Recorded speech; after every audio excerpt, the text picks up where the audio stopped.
In this video, I'm going to teach you how to use the security add-on in Minecraft Bedrock. It's a very easy process, so make sure to follow along. In this video, I'm going to teach you how to find and install the security add-on.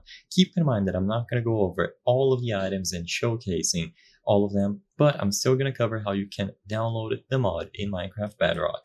So, to have this add-on, go into the marketplace. So before starting the game, you will find marketplace, and in here you can look for security. Now there are going to be a bunch of security add-ons, but the main one that people download is this one, security add-on by Withercore.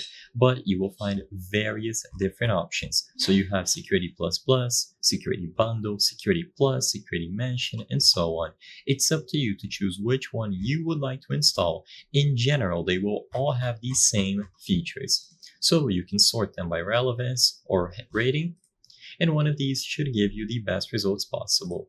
So after you find the specific one that you want to download, you will have to purchase it with mine coins. Like I said before, in general, they should have the same features in the form of turrets, cameras, ways to keep track of what's happening in your world. Some of them might include skins. For example, this one has a security guard. They will have different doors, lasers, and a lot of things to explore. But because there are a lot of alternatives, you might be unsure on which one to pick. Sadly, I cannot review all of them, but by using the images and making sure that you select a specific one from one of these studios, you will be able to find the one that is best for you and your needs.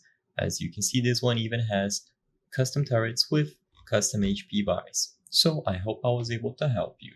If this video helped you on the security add-ons, please consider subscribing. As you can see, 83% of the people watching our videos are not subscribed. By subscribing, you can help us to the channel make higher quality videos. Thank you for watching, and I'll see you on the next one.